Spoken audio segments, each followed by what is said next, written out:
Madres, tudo bom? No vídeo de hoje eu vou dar 3 dicas de precificação para vocês. Talvez precificação seja o assunto de maior dúvida entre os advogados, não só aqueles recém-formados, mas entre muitos advogados que infelizmente perdem dinheiro na advocacia. Essa afirmação é uma triste realidade, porque ainda os advogados que têm mais tempo de formado, de experiência, muitos deles não sabem precificar por seus serviços e acabam, muitas vezes, até pagando para trabalhar. E acreditem, aí a gente fica culpando a advocacia, culpando o mercado, culpando a crise, quando na verdade a culpa é nossa de não procurar obter conhecimento, de não procurar saber o que nós temos que fazer para tratar a advocacia, tratar o nosso escritório de advocacia, a nossa atividade autônoma como uma empresa. Por quê? Nós sabemos que a advocacia não pode ser mercantilizada. Nós não podemos incitar as pessoas a litigar. Um escritório de advocacia hoje, ele não é registrado numa junta comercial, porque o entendimento é que ele não é uma empresa, certo? Mas ele tem que funcionar como se uma empresa fosse. Então, a atividade jurídica não pode ser mercantilizada. Mas o advogado, ele é um gestor, ele precisa ter conhecimento de administração, ele precisa ter conhecimento de empreendedorismo para que ele possa fazer com que aquele negócio alavanque. Afinal de contas, a nossa intenção com a advocacia é de viver de honorários. A gente não tem uma atividade filantrópica, a gente precisa de viver de honorários e não de luz. Advogado não faz fotossíntese, né? Então, tô de verdinho hoje, mas a gente não faz fotossíntese, a gente vive de honorários e a gente precisa saber cobrar para que a gente possa, inclusive, ter mais qualidade de vida, viver mais confortável, viver mais satisfeito com o nosso serviço, com a nossa atividade e dessa forma também, inclusive, fomentar e ajudar o mercado, os colegas, porque de mãos dadas, nossa classe, a advocacia, cada um sabendo cobrar pelos serviços, com certeza a gente vai longe. Acho que o grande problema e tudo que sempre foi causado com relação à desunião na nossa classe, a pessoas cobrando honorário só de êxito, com medo de perder o cliente, com medo de perder o cliente para o colega, foi justamente não saber quanto é que vale o teu serviço, porque o seu serviço tem um preço de custo para você. Você sabia disso? Ele custa para você. Ora, tempo é dinheiro. Vocês concordam comigo? Então, se tempo é dinheiro, o tempo que você está gastando fazendo, atendendo o seu cliente, analisando a documentação, fazendo, se for o caso, a petição inicial ou o requerimento de atividade extrajudicial que você vai fazer para ele, o tempo que você perde saindo do seu escritório, do local onde você atua, para ir resolver diligenciar a demanda do teu cliente, além de gastar com transporte, com combustível, com alimentação, muitas vezes. Imagine só se tratar de um processo judicial, o tempo que você perde para protocolar essa demanda no PJE, Projude, ESAGE, enfim. Tudo isso tem que entrar na conta. É um custo, é uma despesa que você tem. Qual é o grande problema da gente? A gente, regra geral, como os advogados, eles não aprendem na faculdade nenhuma matéria de administração, de gestão, de empreendedorismo, a gente sai sem saber que tempo é dinheiro que a gente está gastando para trabalhar para o nosso cliente. E aí, você acaba seguindo aquele fluxo, aquela manada.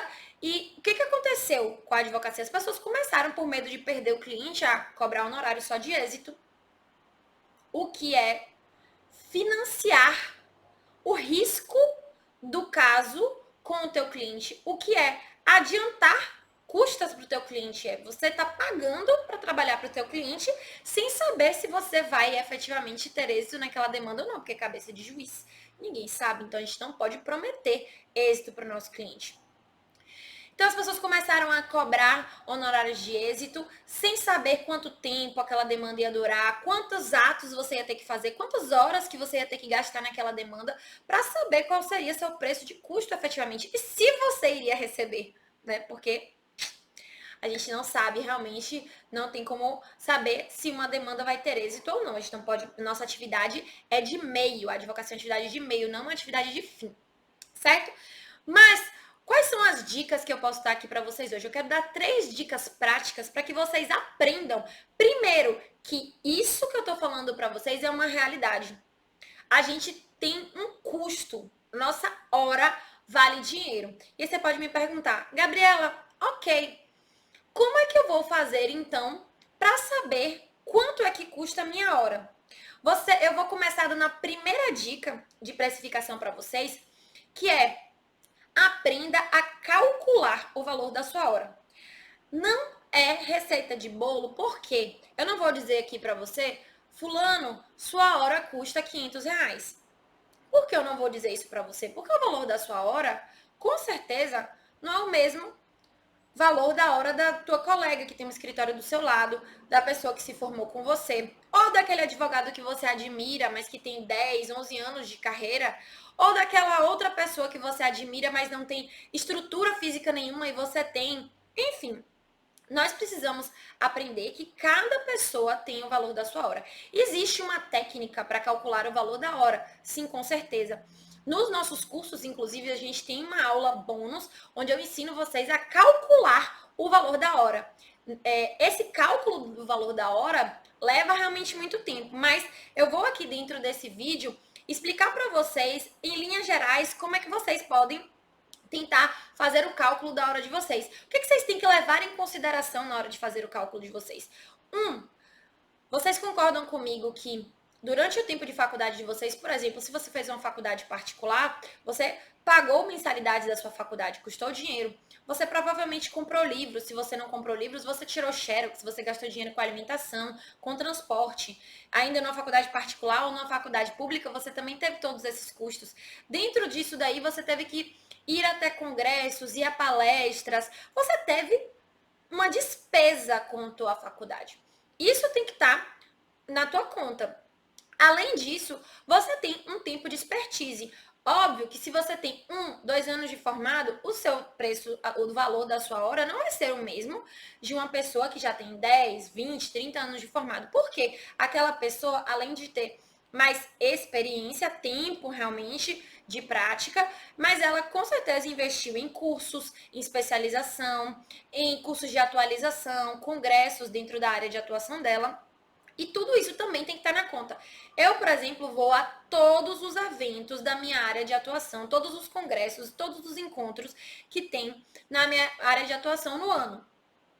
Obviamente que eu gasto dinheiro com isso, transporte, hospedagem, inscrição, tudo isso custa, mas eu estou ali trazendo um benefício para o meu cliente, eu estou me atualizando, eu estou aprendendo as melhores técnicas para prestar o melhor serviço para ele.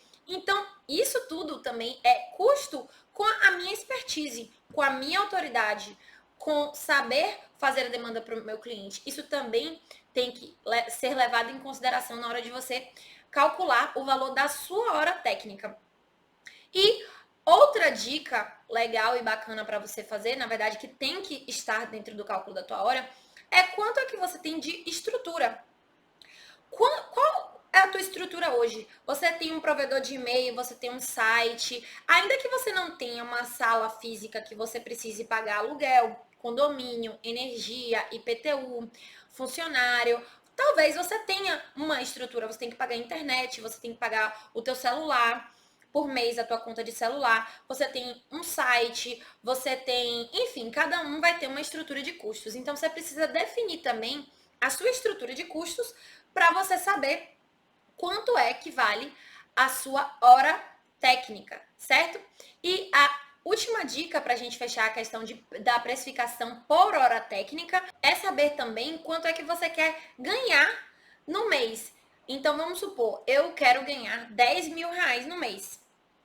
Se você quer ganhar R$ 10.000 no mês, se você tem uma estrutura de custos X, e se você tem também uma estrutura que você tem que pagar o investimento que você fez na sua educação, no seu aprendizado, custear livros, cursos e coisas que você quer custear durante o ano, que você tem que fazer essa previsão para você ter como fazer tudo isso. Você tem que somar isso tudo e você precisa dividir esse valor pela quantidade de horas que você trabalha no mês para que você possa chegar a uma conclusão de qual é o valor da sua hora. Quando a gente fala de uma pessoa que trabalha com carteira assinada, por exemplo, com salário fixo, é muito simples você fazer essa conta, porque você pega o valor que a pessoa recebe e você divide esse valor pela quantidade de horas que essa pessoa trabalha no mês. Então, digamos que essa pessoa trabalhe 40 horas semanais. Você faz essa divisão e você vai chegar a uma conta muito simples de quanto é que ela gasta, quanto vale a hora daquela pessoa para quem está contratando ela, certo? Mas, no final das contas, quando nós somos autônomos, nós temos que levar todas essas questões em consideração. Uma dica bônus que eu posso dar para vocês aqui é o seguinte: toda a tabela de honorários da OAB, ela prevê um valor de hora intelectual. Mas é um valor, obviamente, estimado pela tabela do OAB. Então, aqui na Bahia, por exemplo, a tabela do OAB prevê que a hora intelectual do advogado é de R$ 120. Isso é muito genérico. Porque a minha hora vale muito mais do que R$ 120. Eu precifiquei a minha hora e eu cobro a minha hora técnica, minha hora intelectual, muito mais do que R$ 120. A OAB, ela estabeleceu um piso para o valor de hora. Então, nós sabemos que a tabela da OAB é piso, gente, não é média, não é teto, não é o máximo que você pode cobrar, não é uma média. Você não pode cobrar menos do que está estabelecido na tabela da OAB da sua seccional, sob pena de você estar cometendo uma infração ética disciplinar, aviltamento de honorários. Então, tem lá no nosso código de ética muito claro especificando isso. Então, a gente tem que observar a nossa tabela. Entra na tabela da OAB de vocês e verifica lá qual é o piso do valor da hora técnica e você vai precificar. Ou se você concluir que tua hora vale menos que isso e esse é o piso que a OAB estabeleceu, você vai cobrar esse valor. Ou você vai fazer sua conta e você vai chegar à conclusão de que a tua hora técnica vale mais do que isso, certo? Então essa foi a nossa primeira dica de precificação, aprender a precificar o valor da sua hora técnica, da sua hora intelectual. Nossa segunda dica de precificação é utilizar a tabela da OAB. Como? Sabemos que é como piso, mas você pode fazer um comparativo. Muitas vezes a gente não sabe a princípio se o valor da nossa hora, ele vai, cada caso vai mudando, né? Então, por exemplo, em um processo, em um procedimento, você pode ter gastado X horas. Só que você aprendeu que você vai gastar X horas dele no início. Você tem isso bem estimado quando você não tem muita experiência e não faz um procedimento de forma recorrente no seu escritório ou na sua atividade. Então, você pode pegar o valor que você estabeleceu da sua hora técnica e também utilizar a tabela de honorários da OAB, lembrando que ela é piso, para que você verifique. Por exemplo, se no valor da sua hora técnica você concluiu que o valor da hora técnica para aquele serviço é menor do que o valor que cobra na tabela de honorários da OAB, você vai cobrar o valor que está na tabela de honorários da OAB. Isso é muito bacana para que você possa realmente entender que você não vai cobrar menos do que o da OAB, mas você também não vai estar gastando para trabalhar, porque o valor da tua hora já vai estar estabelecendo qual é o custo que você tem com aquilo ali, certo? E, obviamente, vai caber a você estabelecer qual vai ser o seu lucro. Uma vez que você sabe qual é o seu custo, você também vai ter que entender qual é o seu lucro. Então, essa segunda dica é para que a gente sempre consulte a tabela da OAB, da nossa seccional. Se preocupem com isso, porque a OAB tem o cuidado de preparar essa tabela justamente para tentar orientar os advogados, para que os advogados possam ter um norte realmente para a atuação. Mas eu quero ressaltar uma coisa importante aqui para vocês. Se livrem das crenças limitantes. Você pode estar assistindo esse vídeo até aqui, se você parou para assistir esse vídeo até aqui, e falar assim, Gabriela, mas no lugar que eu atuo, as pessoas não pagam. Isso é uma crença que você colocou na sua cabeça.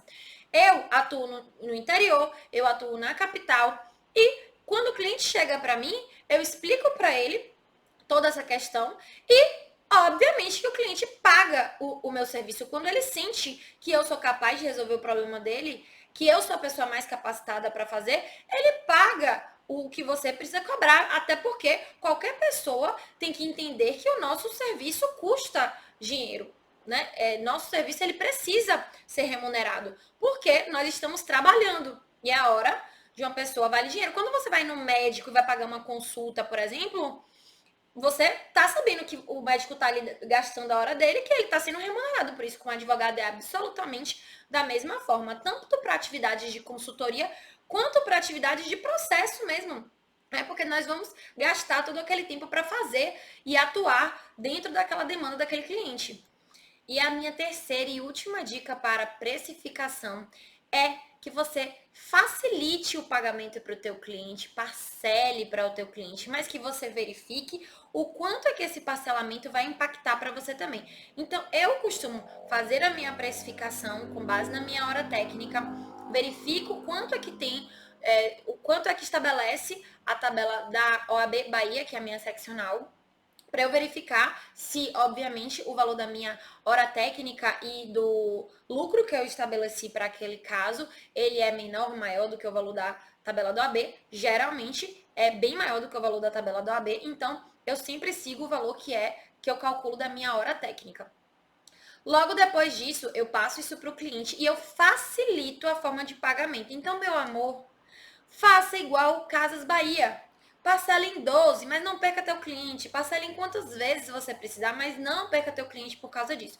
A minha dica quando a gente está tratando de parcelamento é cobrar um valor de entrada equivalente ao que você precisa para custear o seu serviço naquele primeiro momento, porque nós sabemos que o primeiro momento que você atua no processo é normalmente o momento mais trabalhoso, o momento que você tem que analisar a documentação, estudar, desenvolver uma tese para poder resolver a demanda para o teu cliente, diligenciar, enfim, é o momento mais trabalhoso.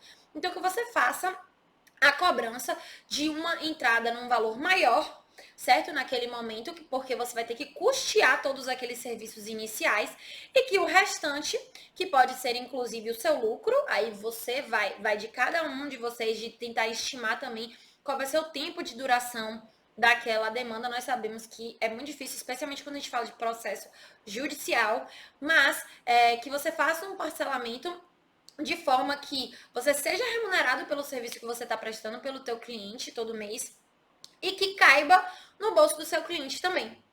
Então, essas foram as minhas dicas de precificação. Eu tenho absoluta certeza que a partir do momento que vocês aprenderem aí a colocarem o papel e a caneta para trabalhar, para colocarem em prática mesmo qual é o valor da sua hora intelectual, da sua hora técnica, quanto é que ela vale, e vai ser diferente para João, para Maria, para Pedro, para José, para cada um vai ser diferente. Então, calculem, peguem papel e caneta, façam, estabeleçam qual é o valor da tua hora e sempre, sempre não deixem nunca de consultar o valor da tabela do AB. Gente, um conselho aqui, se eu puder dar para vocês. Não cobrem honorários de êxito apenas. Gabriela, você nunca cobrou honorário só de êxito? Já. E eu fiz isso errado. Por isso que eu tô vindo aqui falar para vocês hoje, porque a gente aprende com os erros dos outros também. Por que que eu cobrei? Porque eu não sabia cobrar. Porque eu não sabia quanto é que valia a minha hora, porque eu não sabia calcular. E eu, inclusive, já cobrei honorários de êxito para um cliente, trabalhei para um cliente, entrei com o processo dele, fui para audiência, várias audiências no processo, e no final das contas, o processo foi improcedente porque o cliente omitiu uma questão dentro do processo que modificou todo o entendimento. Então, um processo que a princípio eu achava que a gente tinha chances de ganhar, acabei cobrando no êxito, por conta de informações que foram omitidas, não propositalmente, obviamente, mas no meio do processo. Esse processo foi julgado improcedente. E o que que eu fiz? Eu paguei para trabalhar para o meu cliente, que o meu cliente no final fez assim, tchau e benção, Gabriela, né? E aí, paguei para trabalhar. Eu estou vindo dizer isso para vocês porque você pode estabelecer um valor mínimo que seja, mas do seu custo. E deixe para tirar o seu lucro, se for o caso, quando você for estabelecer os seus honorários de êxito. Então, você vai explicar para o teu cliente que para você atuar na demanda dele, você vai ter um custo X, que esse é o custo com o seu estudo, com as horas que você vai gastar, com o transporte, com isso, com aquilo, aquilo outro, com as diligências, blá, blá, blá. Explica isso para o teu cliente, certo? E que, caso você, por exemplo, se você quiser fazer assim, certo?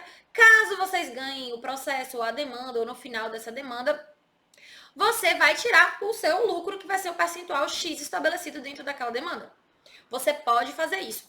Óbvio que se eu fosse recomendar, você ia dizer, já coloque no seu preço inicial o seu custo e uma parte do seu lucro e deixe para correr o risco lá do êxito com um valor que é realmente referente a êxito, certo? Mas aí eu tô dando dicas para pessoas diferentes, em estágios diferentes das suas vidas profissionais. Eu tô tentando abrir o maior leque de possibilidades aqui para vocês, para que vocês entendam que a gente realmente não pode pagar para trabalhar. E se cada um de nós fizer a nossa parte, toda a realidade da advocacia vai mudar. Porque se cada advogado entendesse isso, cada pessoa saísse da faculdade entendendo isso, entendendo que ela precisa precificar e cobrar alguma coisa, com certeza o mercado hoje não estaria assim da forma como está. Mas não leve isso como uma crença limitante para a tua vida. O teu cliente vai entender que ele precisa, que você precisa ter esse valor de custo inicial para o teu processo e facilite a forma de pagamento para ele, que com certeza você vai ver que você vai ter uma nova perspectiva na advocacia, não vai mais pagar para trabalhar. Isso com certeza vai lhe dar muito mais satisfação e muito mais qualidade de vida também, porque equilíbrio é tudo que a gente busca. A gente ama trabalhar, mas a gente tem que ter equilíbrio também na nossa vida, não é isso? Então essas foram as dicas de hoje para vocês. Espero muito que vocês tenham gostado. Quem tá me assistindo pelo YouTube, deixa um like, se inscreve no canal. Quem tá me assistindo pelo Instagram, deixa um coração, deixa aqui também os seus comentários, enviem esse vídeo para as pessoas que você acha que pode se beneficiar com esse conteúdo, para que a gente possa sempre estar produzindo mais conteúdo por aqui. Beijo grande e até o próximo vídeo.